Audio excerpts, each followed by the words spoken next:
Matthew chapter 26. When Jesus had finished all these words, he said to his disciples, "You know that after 2 days the Passover is coming, and the Son of Man is to be handed over for crucifixion."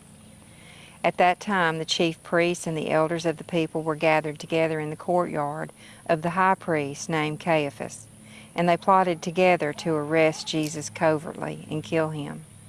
But they were saying, "Not during the festival, otherwise a riot might occur among the people." Now when Jesus was in Bethany, at the home of Simon the leper, a woman came to him with an alabaster vial of very expensive perfume, and she poured it on his head as he was reclining at the table. But the disciples were indignant when they saw this, and said, "Why this waste? For this perfume could have been sold for a high price, and the money given to the poor." But Jesus, aware of this, said to them, "Why are you bothering the woman? For she has done a good deed for me. For you always have the poor with you, but you do not always have me. For when she poured this perfume on my body, she did it to prepare me for burial. Truly I say to you, wherever this gospel is preached in the whole world, what this woman has done will also be told in memory of her." Then one of the 12, named Judas Iscariot, went to the chief priests and said, "What are you willing to give me to betray him to you?" And they set out for him 30 pieces of silver. And from then on he looked for a good opportunity to betray Jesus. Now on the first day of unleavened bread, the disciples came to Jesus and asked, "Where do you want us to prepare for you to eat the Passover?" And he said, "Go into the city to a certain man and say to him, 'The teacher says my time is near. I am keeping the Passover at your house with my disciples.'" The disciples did as Jesus had directed them, and they prepared the Passover. Now when evening came, Jesus was reclining at the table with the 12, and as they were eating, he said, "Truly I say to you that one of you will betray me." Being deeply grieved, they began saying to him, each one, "Surely it is not I, Lord." And he answered, "He who dipped his hand with me in the bowl is the one who will betray me. The Son of Man is going away just as it is written about him, but woe to that man by whom the Son of Man is betrayed. It would have been good for that man if he had not been born." And Judas, who was betraying him, said, "Surely it is not I, Rabbi." Jesus said to him, "You have said it yourself." Now while they were eating, Jesus took some bread, and after a blessing he broke it and gave it to the disciples and said, "Take, eat, this is my body." And when he had taken a cup and given thanks, he gave it to them, saying, "Drink from it, all of you, for this is my blood of the covenant, which is being poured out for many for forgiveness of sins. But I say to you, I will not drink of this fruit of the vine from now on until that day when I drink it with you, new, in my Father's kingdom." And after singing a hymn, they went out to the Mount of Olives. Then Jesus said to them, "You will all fall away because of me this night, for it is written, 'I will strike the shepherd, and the sheep of the flock will be scattered.'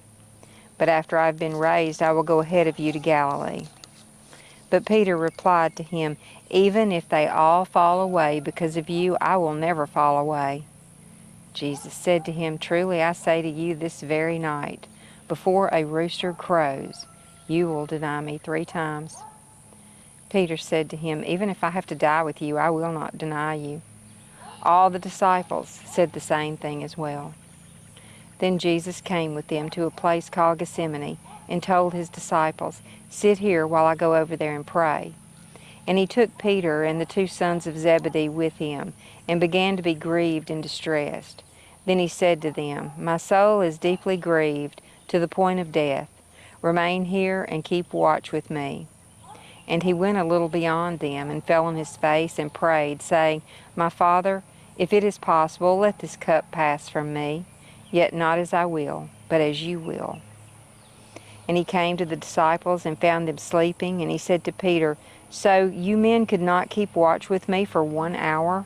Keep watching and praying, so that you do not come into temptation. The spirit is willing, but the flesh is weak." He went away again a second time and prayed, saying, "My Father, if this cup cannot pass away unless I drink from it, your will be done." And again he came and found them sleeping, for their eyes were heavy. And he left them again and went away and prayed a third time, saying the same thing once more. Then he came to the disciples and said to them, Are you still sleeping and resting?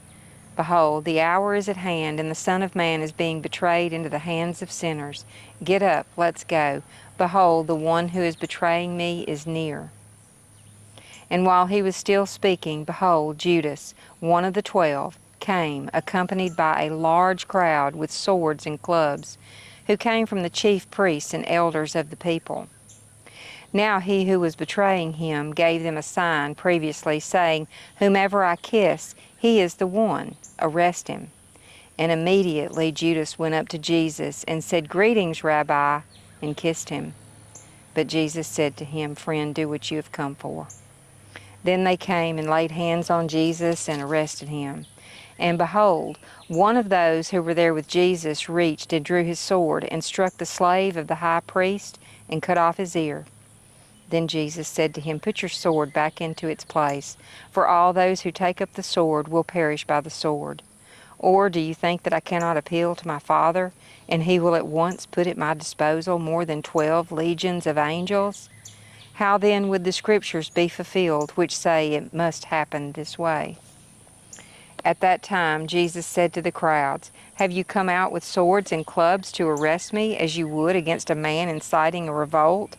Every day I used to sit within the temple grounds teaching, and you did not arrest me. But all this has taken place so that the Scriptures of the prophets will be fulfilled. Then all the disciples left him and fled. Those who had arrested Jesus led him away to Caiaphas, the high priest, where the scribes and the elders were gathered together. But Peter was following him at a distance, as far as the courtyard of the high priest, and he came inside and sat down with the officers to see the outcome. Now the chief priests and the entire council kept trying to obtain false testimony against Jesus, so that they might put him to death. They did not find any, even though many false witnesses came forward. But later on 2 came forward and said, This man stated, I am able to destroy the temple of God and to rebuild it in 3 days.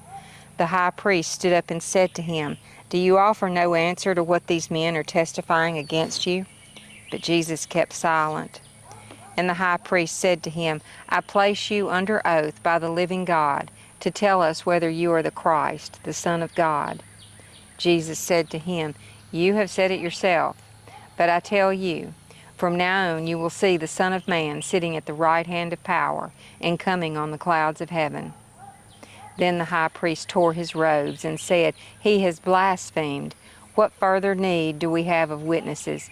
See, you have now heard the blasphemy. What do you think?